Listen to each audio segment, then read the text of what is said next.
Tantra es el tema de hoy, del mito a la conciencia. Vamos a explorar un poco más en los orígenes de esta milenaria tradición. Bueno, podemos comenzar diciendo que muy pocas palabras, como la palabra tantra, ha tenido tantos significados diferentes en la época del Internet. Se ha asociado con masaje sexual, con técnicas para prolongar placer, con desarrollo espiritual, con técnicas de respiración, con talleres, inmersiones de todo tipo. Y todo esto pues no está totalmente separado de la historia, pero vamos a intentar recorrer el camino desde los orígenes del Tantra histórico hasta su llegada a Costa Rica, ¿verdad? Claro, porque si uno pone ahora Tantra en los navegadores, se encuentra sobre todo eso, un producto, una experiencia muy de un corte sexual genital. Pocas veces encontramos experiencias inclusive que incorporen una sexualidad transgenital. Y en Occidente, pues casi que se desconoce, yo creo, el origen real del Tantra y lo que vamos a ver hoy, sobre todo bueno, de dónde viene, cómo se ha reinterpretado a través de las diferentes culturas a las que se expandió. Y lo más importante para mí es, bueno, ¿qué nos aporta hoy el Tantra al campo del amor y los vínculos? ¿Para qué practicar Tantra?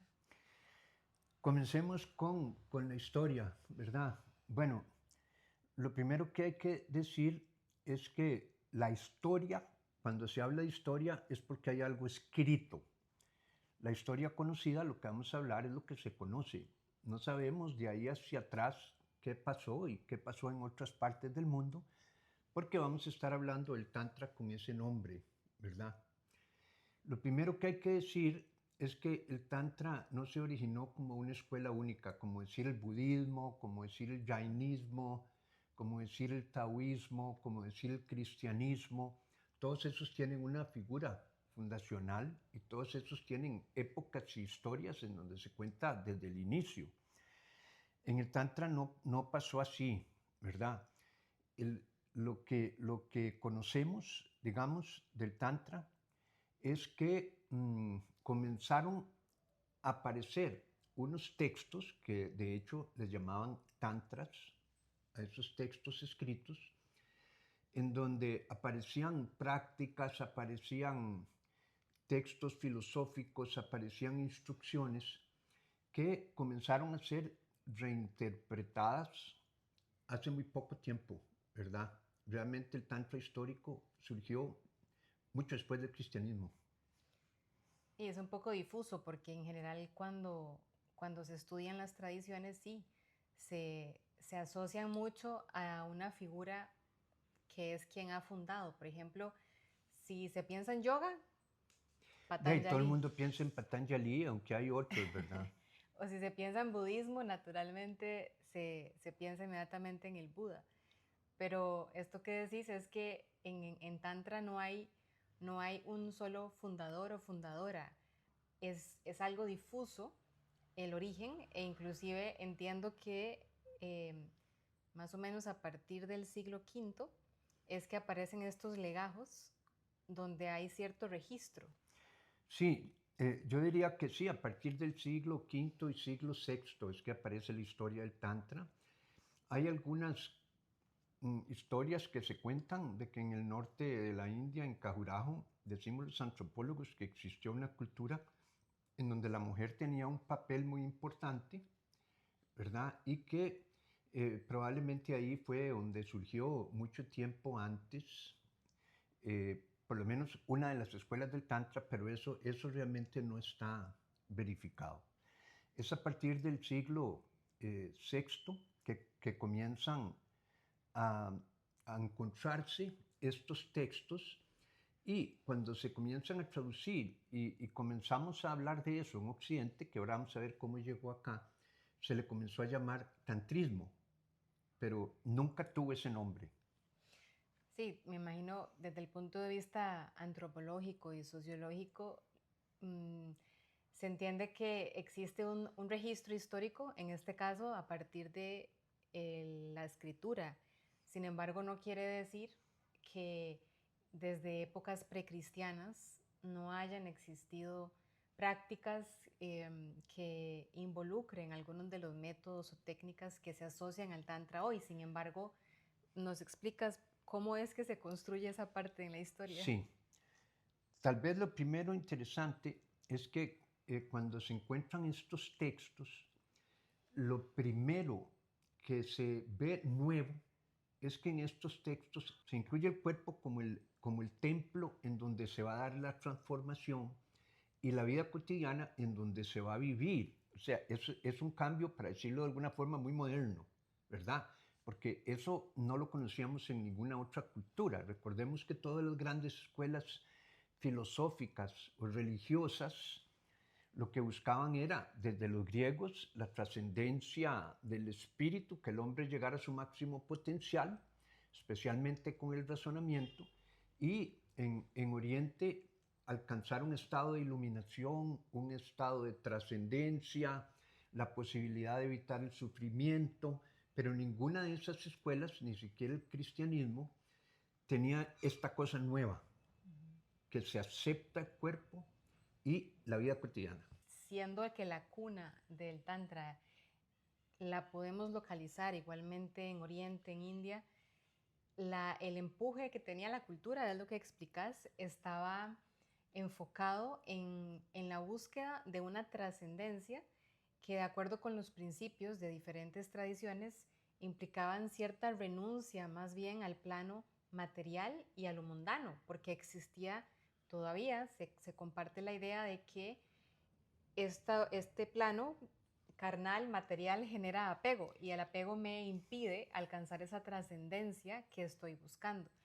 Sí, y obviamente como el amor, el apego, los vínculos están tan relacionados, todas estas tradiciones, aunque no se puede hacer una generalización absoluta, mm, no veían ni el cuerpo, ni el amor, y menos aún la sexualidad como algo muy accesible para las personas que vivían una vida religiosa y que estaban buscando lo máximo que se pensaba en esas culturas. Claro, pero ahí surge la duda de qué mosquito les picó a los tantristas para apartarse de estos criterios que dominaban el inconsciente colectivo de su cultura, porque ellos se estaban yendo al otro lado, a decir, no, más bien es en el cuerpo, es habitando el cuerpo donde encontraremos la llave de la trascendencia, pero ¿cómo se puede explicar ese cambio en estos Bueno, círculos? digamos, antropológicamente es difícil de explicar Eran unos rebeldes. porque son rebeldes y en el Tantra, acuérdense, cuando hablo del Tantra estoy haciendo una generalización, ¿verdad? Porque surgió en la India con ese nombre y después se fue regando hasta llegar a la China y llegar a Japón, ¿verdad? Entonces estamos haciendo una generalización.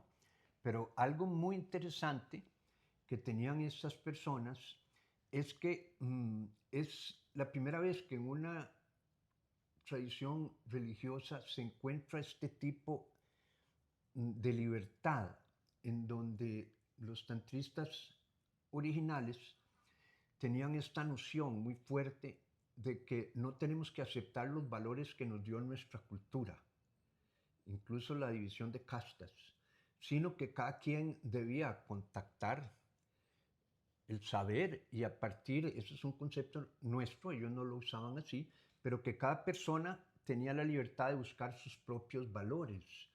Y es ahí en donde en determinado momento comienzan a utilizar lo que llamaríamos la transgresión. Sí, qué interesante, porque es una muestra de que en cada cultura siempre hay una contracultura. Hay Es una siempre, contracultura. siempre hay personas o colectivos, minorías, que cuestionan, en este caso, la moral imperante, una moral que transmite estos valores de la trascendencia y las formas o los métodos de cómo acceder a esa promesa. Y vienen estos y dicen, pero ¿será que esa es la única manera? Vieras que eso que estás diciendo es muy interesante porque como sociólogo yo lo podría comparar, claro, solo comparar con los años 60 en la civilización occidental, con el nacimiento del movimiento hippie. Aparece de pronto unas personas que comienzan a decir, no hay que acatar todo lo que se dice, no hay que creer todo lo que se nos ha dicho, y inician este tipo de ritual en donde transgreden lo que se espera. Por ejemplo, comienzan a comer carne, comienzan a tomar vino, tienen sexualidad en los cementerios y hacen cosas que obviamente en esos mismos lugares, en esos mismos pueblos, recuerden que estamos hablando de hace muchísimo tiempo, comienzan a ver a los que pertenecen a esta escuela como algo un poco peligroso. Pero poco a poco, todas estas técnicas de Tantra comienzan a ser utilizadas para buscar abundancia, incluso para buscar poder político, para protegerse e incluso lo que llamaríamos ahora magia negra, o sea, para canalizar durante estados alterados de conciencia a través de la respuesta sexual objetivos y cosas que pasen en otras personas o comunidades. Claro, porque al principio entiendo que el objetivo sí se anclaba más en la transformación personal, a través de la conciencia con la que se llevaba adelante el ritual, incluyera o no sexualidad, porque no en todas las tradiciones tántricas se incluía. Sin embargo, con el tiempo y la expansión y la reinterpretación de estos rituales, se llega entonces también a descubrir lo que quizá ellos llamaban como las capacidades extraordinarias que puede desarrollar un ser humano a través de los estados de conciencia expandidos que ellos aprendieron a conectar o contactar a través de la energía sexual. El punto es que cuando estos primeros rebeldes surgen, ya el budismo tenía muchísimos años de estar implantado y las otras religiones también. El taoísmo en la China, en Japón ya estaba el Zen. Entonces comienza a hacerse una mezcla en donde unas ramas del Tantra siguen buscando ya no exactamente la iluminación, el moksha o el salirse de la rueda de la vida, pero sí un florecimiento a un estilo más como el estilo de los griegos. Entonces, algunas escuelas comienzan a utilizar la sexualidad como una sadhana. Es decir, todas estas personas ya como conocían... una práctica. Como una práctica, ya conocían la meditación y conocían el yoga, e introducen este nuevo elemento que es el que después se convierte en el elemento más importante en Occidente.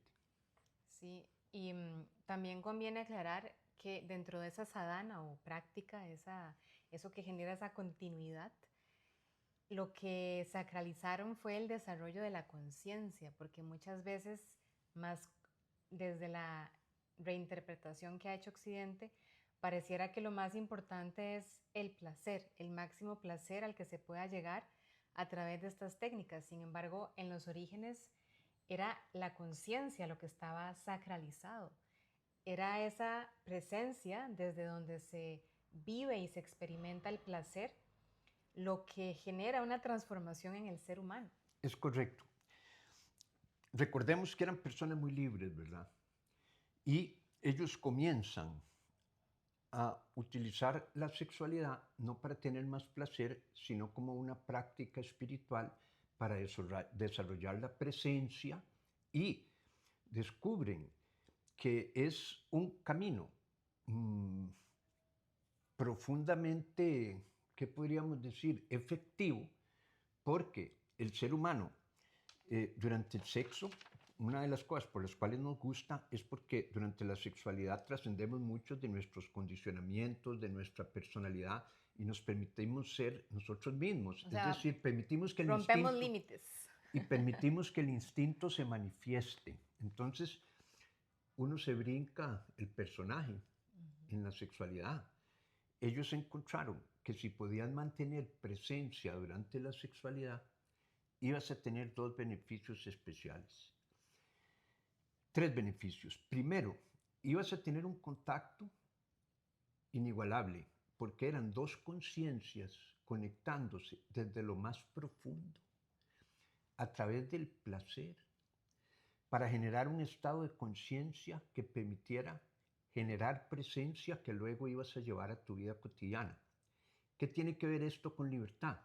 Que generando presencia construyes una distancia entre el placer y el observador del placer. Esa distancia la traes a tu vida y es ahí donde te permites responder sin reaccionar. Lo que permite al ser humano realmente conectar con lo que le está sucediendo en el aquí y ahora, porque siempre el ser humano está en automático en lo que ya pasó o en lo que aún no pasa, y desde ese presente perfecto se abre esa capacidad que hablas de observarse, de desarrollar ese observador, que es la primera facultad del ser, desde el cual puedo desidentificarme, o sea, puedo brincarme mis condicionamientos con entrenamiento para responder deliberadamente en función de mis propósitos, desde mi sabiduría, en vez de seguir disparando automatismos que me llevan al mismo resultado. Sin embargo, lo más importante era buscar libertad, la verdadera libertad del ser humano, que solo se da en ese espacio entre el observado y el observador.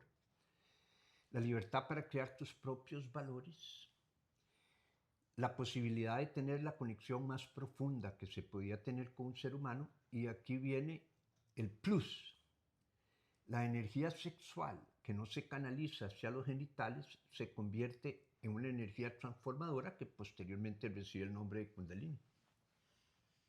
Bueno, y continuando un poco con la historia, ¿qué pasa? Por ejemplo, ¿en qué momento se comienza a expandir? ¿Cómo sale de India? Cuando los ingleses se apoderan de la India, ven en los tantristas un ejemplo de que era natural y adecuado que el ejército conquistara esa raza de perversos, para decirlo de alguna manera. Se utiliza políticamente para hacer creer que en la India eran, no sé qué palabra utilizarían en aquel tiempo, pero como una justificación de la invasión y del control absoluto.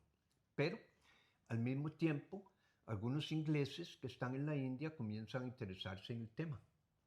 Y uno sobre todo que comienza a escribir con un seudónimo de Avalon, que se supone que era un juez cuyo nombre ya se conoce, yo no lo recuerdo, comienza a reunirse con los sabios de Bengalí y comienza a defender el Tantra desde un punto de vista intelectual, comienza a hacer publicaciones y originalmente los intelectuales europeos comienzan a interesarse en el tema. Todavía la gente no, pero sí desde el punto de vista intelectual, científico, los historiadores de las religiones les parece interesantísimo y se comienzan a hacer tesis de doctorado y se comienza a hacer investigación en ese campo. Entonces son los ingleses en su dominio quienes comienzan a curiosear y a racionalizar o a explicar desde la academia lo que esta práctica impacta y genera, y posiblemente los que lo llevan después a Estados Unidos. Sí, pero antes de Estados Unidos, fíjate que ahora estamos hablando siglo XVIII y siglo XIX. En el siglo XIX es la época victoriana, o sea, Europa estaba en el extremo más absoluto de la represión de la sexualidad. Y a finales del siglo XIX es que aparece Freud, que es el primero en decir que la represión sexual era lo que alimentaba la neurosis. Pero había gente, obviamente, en Inglaterra y en Europa, que estaba cansada de esa represión absoluta del placer y sobre todo de la represión absoluta de la sexualidad femenina. Bueno, como siempre decimos, siempre hay una contracultura. Siempre ahí están los incómodos, estamos los curiosos que contradecimos esa moral del inconsciente colectivo imperante. Exactamente, siempre hemos existido. Los rebeldes, la contracultura siempre ha existido. Entonces, a partir de estos textos que comienzan a salir más o menos serios, intelectuales comienzan a, a estudiar y se comienzan a hacer las primeras categorías que algo de relación tenían con la historia. Tantra blanco, tantra rojo, tantra izquierda, tantra derecha, tantra del medio. Pero ven que todas estas categorías se basan en el tema de si se usaba o no se usaba la sexualidad en los Genital. ritos. Y eso es como decía un autor, confundir el tantra con el tantra sexual es como confundir una habitación con un edificio, ¿verdad? Era apenas una partecita. En el Tíbet la historia comienza diferente. Tilopa es considerado por algunos un tantrista que sale de la India, se encuentra en Naropa, que después tiene como discípulo a Milarepa y a Marpa, perdón, y después a Milarepa, y que generan toda una tradición, yo diría tántrica, pero en donde la sexualidad no es vista como algo negativo, pero no ocupa un lugar tan importante. Lo que ahora llamarían tantra blanco Lo que ahora llamarían tantra blanco. o tantra de derecha. Eso se combina con la tradición Nyingma o Nigmata, que es la más antigua del Tíbet, y genera una filosofía tántrica en donde la sexualidad no ocupa el lugar principal y es la que llega a nosotros a través de mi maestro Tartan Tulku Rinpoche, que se escapa del Tíbet cuando la China invade y se instaura en Berkeley, y es ahí en donde yo estoy en el segundo grupo de Tantra tibetano que se desarrolla en Occidente como parte de esa tradición.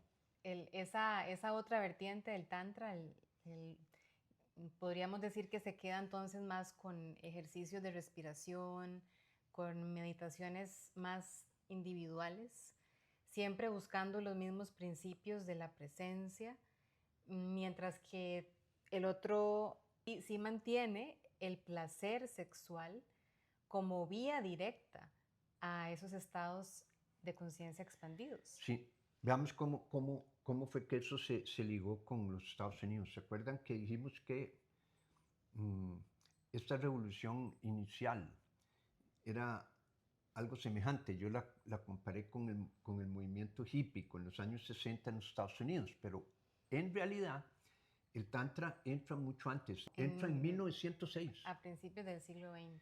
A principios del siglo XX se hace la primera escuela tántrica que se llamaba la Orden Tántrica de América, que la hace Pierre Bernard y que... en San Francisco.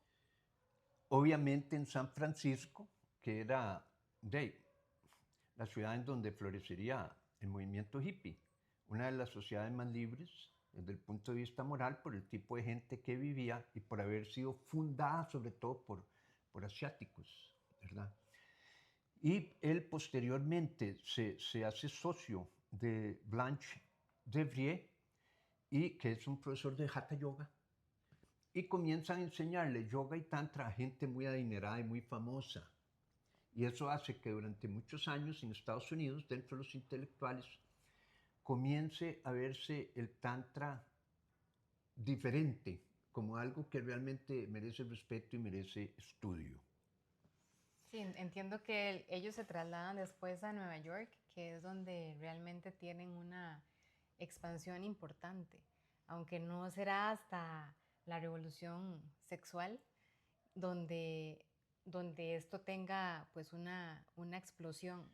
Sí, es hasta los años 60 y los años 70, o sea, como consecuencia de la lucha en contra de los norteamericanos para no tener que ir a la guerra de Vietnam, ¿verdad?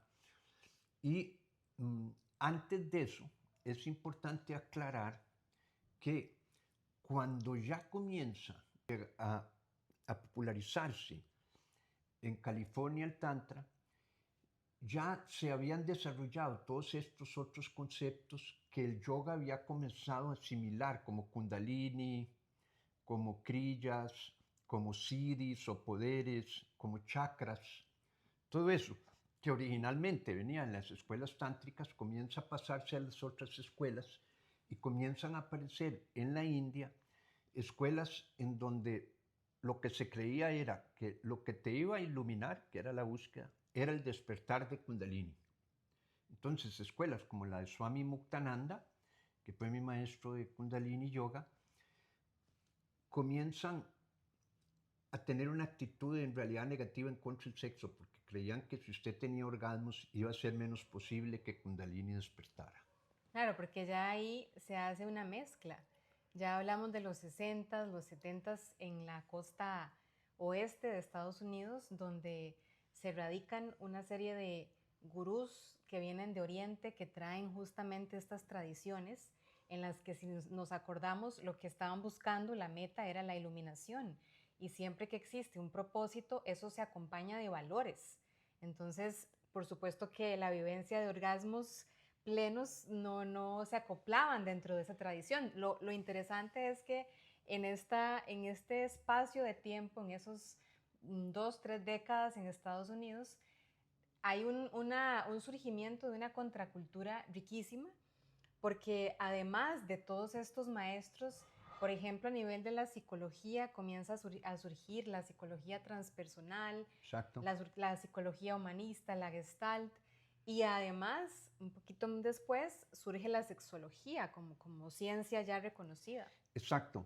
Aunque la sexología, digamos, como ciencia, podríamos decir que comenzó con Albert Ellis y se fundó con Kinsey en Indiana, cuando Kinsey muere, Bordel Pomeroy, que es el que continuó su trabajo, considera que eso se había hecho muy conservador y se va para San Francisco, al Instituto de Estudios Avanzados de Sexualidad Humana, que se convierte en el centro de investigación, desarrollo y formación más importante de esas 3 décadas en el mundo, en donde todos los grandes sexólogos iban a dar clases. Sí, ya pensando que, siendo que este lugar era bastante progre para la época, pues ya pensando en una reinterpretación del Tantra hecha desde personas con formación académica en psicología y en sexología, esas metas que venían de Oriente comienzan a tener esa adaptación cultural y comienzan a preguntarse, bueno, ¿qué es lo que el Tantra tiene para ofrecerle a la cultura occidental, todavía en el siglo XX? Digamos que todavía no vamos a meter al Neotantra, que es Osho, el que lo inaugura, que es el que hace que esto reviente. Un poquito antes, lo cierto es que los sexólogos buenos, famosos, los que habían construido la sexología, ya eran personas mayores, no eran hippies. Y aunque había un concepto muy claro de la importancia de la sexualidad, les parecía que esto del Tantra era una especie de tontería oriental. Cuando yo tengo mi primera reunión en el Instituto de Estudios Avanzados, todavía sin haberme matriculado, sin que me hubieran aceptado, yo le cuento al que me entrevista que yo quiero hacer una tesis buscando la relación biológica entre la experiencia mística y la experiencia sexual. Muy tántrico. Exacto. Y él me dice,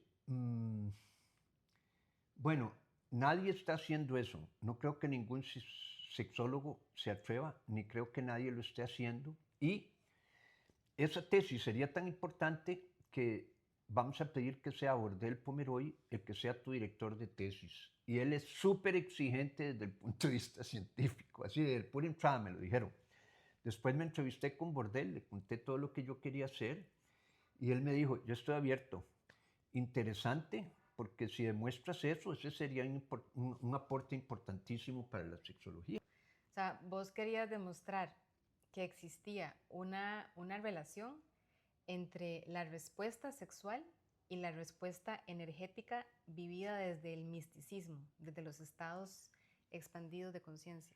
O sea, yo quería descubrir por qué el Tantra decía que la sexualidad era el camino más rápido hacia la experiencia mística. Tenía que haber una razón. Y la busqué durante 9 años en Costa Rica sin encontrarla, hasta que leí el libro La función del orgasmo de Wilhelm Reich, al final de mis estudios en Ciencias del Hombre, y dije, aquí está, energía. O sea, tenemos que comenzar a ver la respuesta sexual y la respuesta mística en términos de energía. Me voy para Estados Unidos y descubro que ahí estaba la gente de Kundalini, y yo dije, aquí la hago toda. O sea, aquí tengo todo lo que necesito.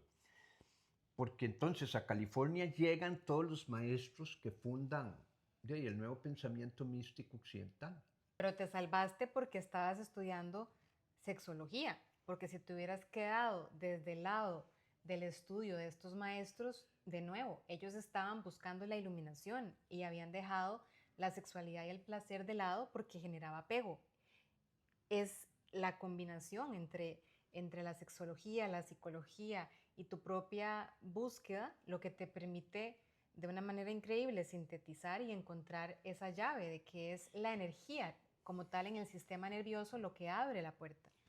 Yo tengo la oportunidad, tenía un out of campus program de estudiar fuera de las universidades.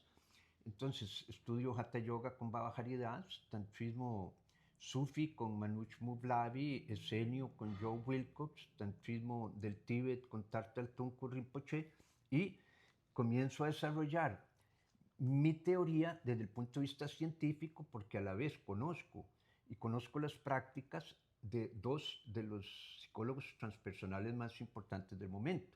Claudio Naranjo, indirectamente a través de sus discípulos, y Stanislav Grof, que había desarrollado la respiración holotrópica, y al mismo tiempo estudio con Alexander Lowen, que era el único occidental que estaba trabajando la energética del organismo, la bioenergética.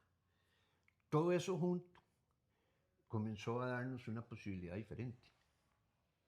Y volviste a Costa Rica para impactar en la cultura con todos estos conocimientos y esta sabiduría y construiste pues también una nueva versión, una reinterpretación del Tantra desde todos estos conocimientos que nombraste como Tantra evolutivo. Bueno, no demos un brinco tan alto, porque Tantra evolutivo se comenzó a llamar cuando vos comenzaste a aportarnos tu parte, Anandi.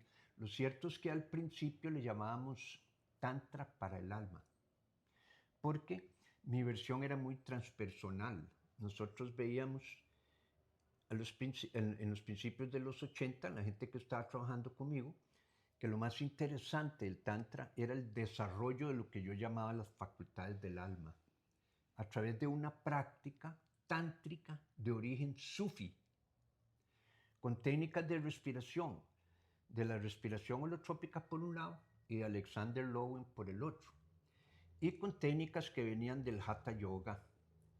Al mismo tiempo, ¿qué fue lo que me dio la sexología? Lo indispensable que es el esclarecimiento de valores y la modificación de actitudes sexuales que los hindúes nunca pensaron ni conocieron esos conceptos.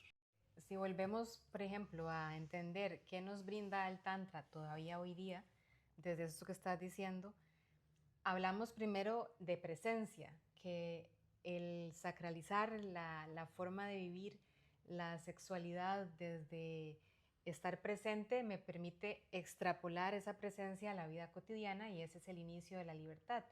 ¿Qué ocurre ahí? Por ejemplo, comienza ese observador a darse cuenta de cómo piensa y comienza a tener una idea más clara de cómo es su personalidad, porque eso que llamas esclarecimiento de valores requiere un proceso de autoconocimiento profundo. Tengo que identificar algo que tengo tan normalizado que ni siquiera me doy cuenta que tengo, que son valores.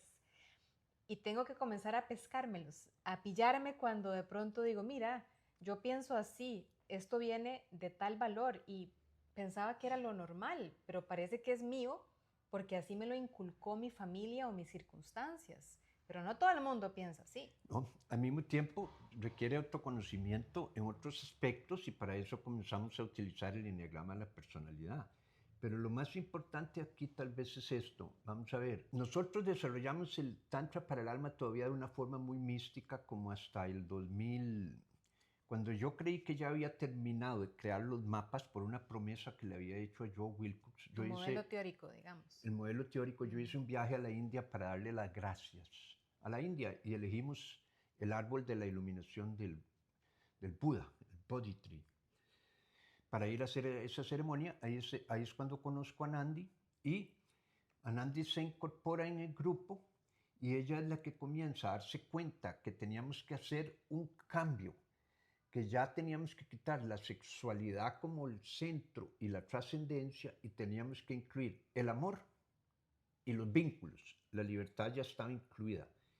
Y fue ahí donde comenzamos a ver que mi propósito vital, que había surgido a principios de los 70 en una visión, había encontrado la forma, porque lo que yo estaba buscando era la posibilidad de crear una atmósfera en donde el amor, el placer y la libertad coexistieran en armonía.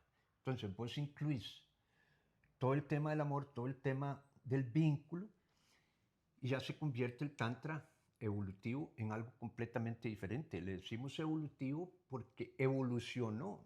Para mí, nosotros dimos un salto parecido al que dieron los primeros tantristas, porque se nos ocurrió utilizar toda esta historia, todas estas técnicas para crear relaciones sostenibles. Conexiones conscientes. Así es. Y sobre todo entender entonces, ¿para qué? Porque cuando yo te conozco todavía sos muy místico. Y, y la visión que aporto es, bueno, todavía hay que aterrizar más esa sabiduría tan profunda que traes y que has absorbido y desarrollado. ¿Por qué? Porque estamos en un momento histórico en el que hay una crisis de los vínculos humanos y necesitamos herramientas justamente para aprender a generar presencia, para conocernos, para comprender cómo nos vinculamos y elegir de manera libre y no desde el automático cómo queremos llevar nuestras relaciones y nuestras conexiones. Y es una mujer la que tiene que plantear esto, porque los hombres estábamos ya supuestamente muy libres, aunque éramos prisioneros de nuestros propios instintos. Pero ahora lo que queremos es crear unas condiciones en donde ese instinto no produzca tanto daño al amor, ¿verdad? Porque no hay nada que le produzca más daño a las relaciones que la pérdida del control en el área de la sexualidad. Eso todo el mundo lo ha vivido, todo el mundo lo sabe por lo menos. Entonces, ¿qué pasa? Recuerda algo muy interesante. Había una leyenda de que fueron las mujeres del norte de la India las que iniciaron esto. Yo lo comparé con el movimiento hippie. En el movimiento hippie fueron las mujeres las que dieron el gran salto. Los hombres seguimos básicamente igual, lo único era que no íbamos a la guerra, nos dejábamos el pelo largo, fumábamos marihuana, tomábamos LSD y cambiamos nuestros valores, ya no queríamos ser tan ricos como nuestros papás, sino ser más felices. Pero las mujeres dieron un gran salto, ya en los 50 habían adquirido el derecho a tener sexo sin quedar embarazadas, un logro absolutamente trascendental. Y en los 60 en Estados Unidos adquieren el derecho a tener sexo antes del matrimonio. ¿Qué quiere decir eso? A que el placer ya no se va a utilizar solo, como se dijo en el siglo XIX, para la reproducción en las mujeres. Entonces es un movimiento con una energía muy femenina. Y lo más interesante de todo es que descubrimos, gracias a mi investigación doctoral, una fórmula que nos permitía desarrollar una sadhana en donde usáramos la energía sexual sin tener que recurrir al coito, lo que es una gran salvada, porque si no, en nuestra cultura eso sería demasiado minoritario. Voy a hacer una traducción. Por favor. Bueno, nos preguntamos entonces, ¿qué es esto? ¿Qué es esto del Tantra? ¿Cómo se come? ¿Qué tipo de prácticas hay? ¿Es una cosa rara? ¿Hay que ir a los cementerios a hacer el amor? ¿O cómo es? Bueno, no.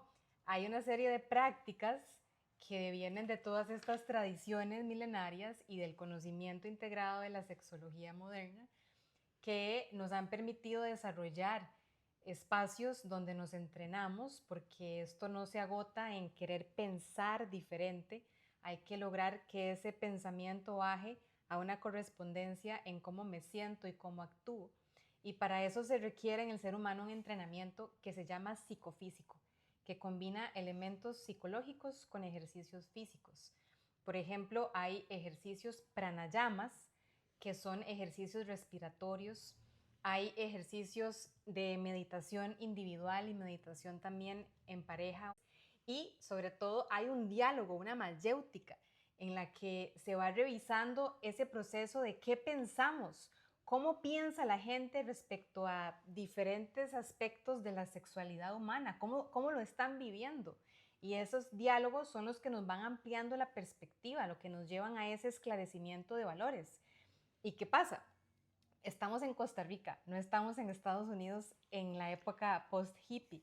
Entonces, estamos en un país súper, súper conservador, con una cultura en la que predomina una moral católica cristiana. Y entonces, ¿qué pasa? Bueno, teníamos que encontrar una forma para que esto tuviera un huequito en el espacio, en la población, sin que generara tanto temor. Y entonces nos acordamos de ese principio, de cómo es la energía la llave, de cómo la sexualidad, de acuerdo con los tantristas, también podía vivirse de forma transgenital, no agotándose, no explotando en el área genital, sino recorriendo el cuerpo entero, lo cual abre además una gama de posibilidades y experiencias bastante satisfactorias. Digamos, poniéndolo en lo simple, ¿qué fue lo que yo hice? Yo dije, bueno, sí, los tantristas tienen razón, pero no vamos a hacer aquí una escuela en donde la sadhana es tener sexualidad. Es decir, ni siquiera estamos en San Francisco, estamos en Costa Rica. Pero, como yo descubrí el Energy Flow Response, lo que está en la base de la respuesta sexual y en la base de la respuesta mística, y entendí qué es lo que llaman Kundalini, que es una energía, yo no la veo como una energía que viene de la gran diosa. Perdón, yo no soy hindú, yo soy científico, sexólogo costarricense. Yo lo veo como energía biológica, que como toda la energía que tiene el organismo es producida en las células y que se acumula en el sistema nervioso autónomo, que es el que regula la respuesta sexual. Entonces lo que yo hice fue, bueno, vamos a ser tántricos, pero vamos a brincarnos los genitales. Vamos a desarrollar una práctica donde la respuesta sexual ocurra sin que ni siquiera haya necesidad de tener una erección. Claro, porque esta práctica, una vez más, es necesaria, es la sadhana, para entrenarnos en estas capacidades especiales. Por ejemplo, podríamos decir que el manejo más consciente del instinto sexual es una capacidad extraordinaria. Yo diría que sí, porque el ser humano en su nivel de evolución actual no lo logra. Entonces, si yo lo desarrollo, eso es una capacidad extraordinaria. Yo le llamaría un siddhi, un poder, al estilo de la India antigua.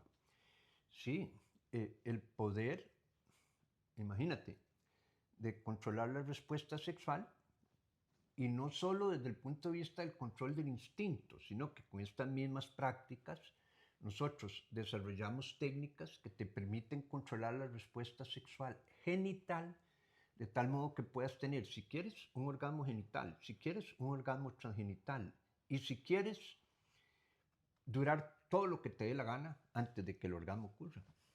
Es muy disruptivo quizá todavía la noción de que la vivencia consciente de la sexualidad y del placer es una experiencia tremendamente liberadora.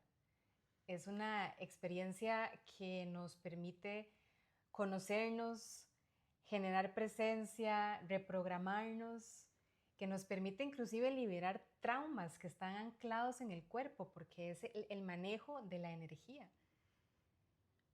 Y bueno, en los espacios que tenemos, en los programas grupales, no se incluye el trabajo de la sexualidad genitalizada. Eso lo aclaramos mejor.